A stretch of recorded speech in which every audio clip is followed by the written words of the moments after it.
Back to work. All you Farmer Browns out there and Farmer Brown's wife and daughter and stuff. Right? Um, uh, when you look at life, you got to look at it eternally, right? You can't look at a person as this person is a product of just they were born of these two people, and now here's what's happened in their life. You know how they ask you in uh, at your doctor's office thing. You know, how do you genetically react to toxins in your environment, stress? Have you lived near a factory for your whole life because you're poor? You know, so you have a history of cancer in your family, right? And so, yes, we have a history of being abused. Or yes, I'm not the most I have a history of not being the most attractive and being abused and perpetually abused. And Farmer Brown's wife, and he beats the dog and the cat, and he hates everybody, and he has sex with the daughter because he finds her more attractive than me because I had 8 kids, and and this kind of stuff that's perpetuated over tens of thousands of years. Okay, just trying to get a nut. Have you ever read Ralph Ellison's Invisible Man?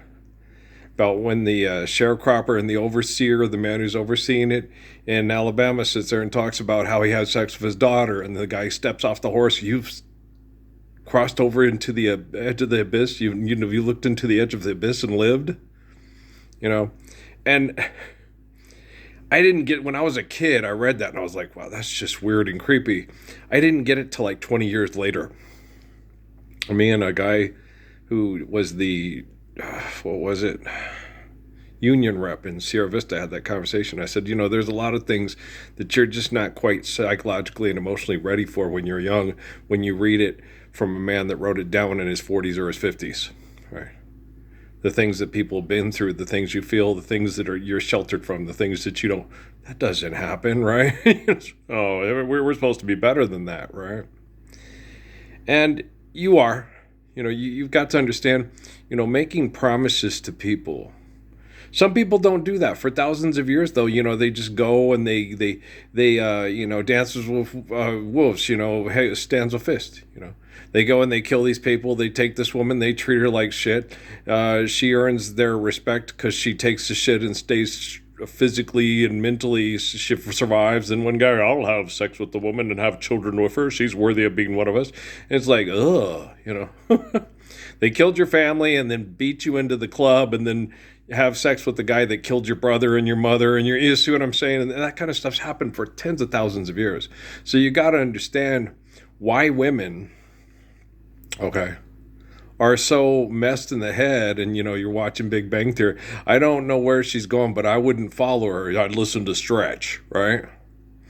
And so you've got to understand, okay, this is tens and thousands of years of dysfunction and abuse among us, and we've been using distraction and manipulation to perpetuate abuse for brain addiction and dopamine reactions to make people feel important and powerful. And you can tell it when you watch commercials on TV. And you see all the supermodel-like type people doing the buy my stuff. I'm so sexy and I'm hot. I'm just gonna be successful. I can dance. I can sing. I can rap. I can play ball. I can sexy. Buy my stuff. Buy my stuff. Forgive, debt, and trespass, and love one another in eternal, faithful peace. Malcolm, could you roll my chair outside? Right? Do you understand? Son of a biscuit eater. And then they sit there and they make jokes about the dysfunction of the family, about our sex lives, about our emotional lives, about our comparing each other at school to be trained to be the football player, the coach, the quarterback face. Callan Callahard, please shut up. You too, Stephen A. Smith. You yell about this crap one more time. Somebody needs to slap some sense into you. Hopefully it's your mama. And do you see what I'm saying? Listen to the white boy in New Mexico. He's right about Jesus, and you need to quit betting money on games to have sex with women that you have to, they outkick your coverage, and they rather have sex with Rick Fox, and who wouldn't? And well, if Rick Fox is egotistical and shitty to you, and he's mean, he may be physically adorable, but he's like Russell Wong's character from the Joy Luck Club. Oh, dog fart. You get it? Okay. Okay.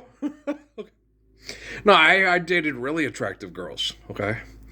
And they, because of money and because they knew they could marry somebody that could make a lot of money because they were sexually desirable, you better do this and you better do that if you want to keep me. It's like, I'm not interested in abusing other people for money. Well, then you're a loser. I dated a woman that looked a lot like Dorothy Dandridge and Halle Berry. When she broke up with me, she said I was a loser because I had no ambition to compete with and abuse other people to become materialistically wealthy. I told her, if there's a way for me to become wealthy or comfortable materialistically, and I can keep my morals and not compete or abuse other people to do it, I will do it. But if not, you might want to marry someone else. And she called me a loser. If I was a woman and I heard that from a man, I would be like Miriam Montavo was with me. I'd be like other women were with me. It's like, you got like 5 more of you in the family and I want to marry you and you sound absolutely perfect, like Rosalie Armitage just said. That's just how my parents raised me. And people, they did you a disservice. No, they didn't. Life's eternal and grace is infinite.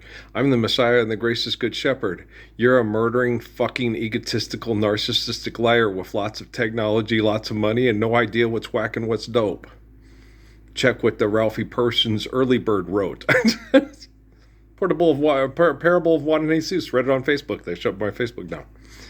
Because I wouldn't take their money to be comfortable. I stayed here with the poor people and said, you're going to give my people the Lord's Prayer, or I'm going to get your technology to do it for us.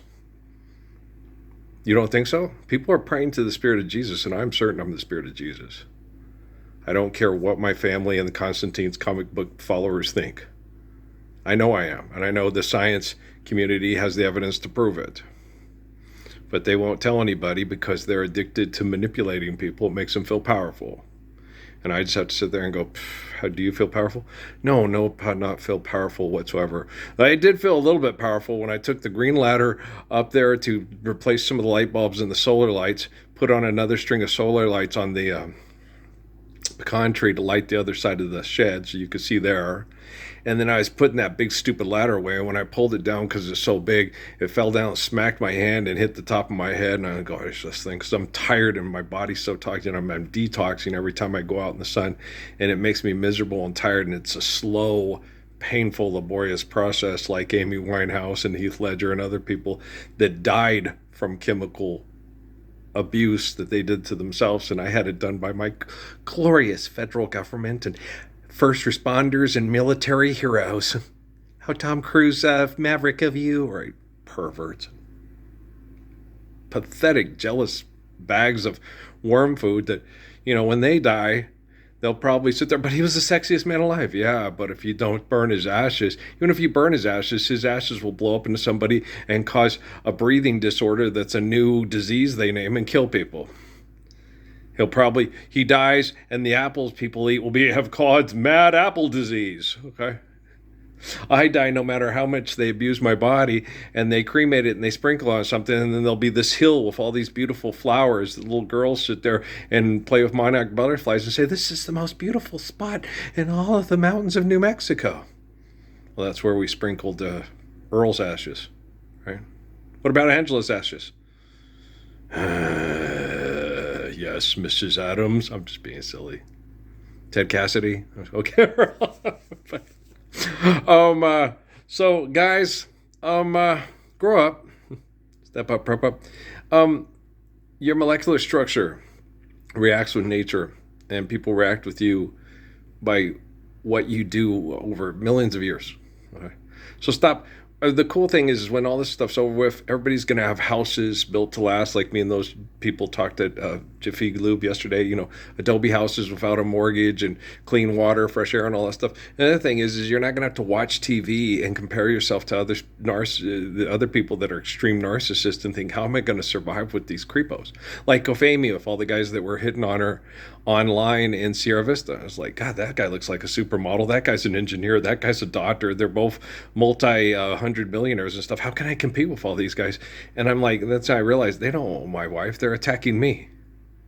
I'm the Messiah, and they're trying to get me to react, and they're attacking me to, see if I'm 100 proof. I'm just like, don't abuse my wife because you're a jealous little home invasion, high tech, money laced, bitch ass, peckerwood, pussy face moron. Right? But they did. Yeah, they attacked my little Amy, and she's cute. She's a sweetie pie. She really is. Even though she's an Aries, she was horrible to me, but that was because of your scientific community and your corporate community, not because of that sweet little brown-eyed girl from Janice Hole and somebody that sexually assaulted her at a Job Corps in Mississippi because he was getting back at the man through his daughter. You ugly little bastards. But I still love you, right?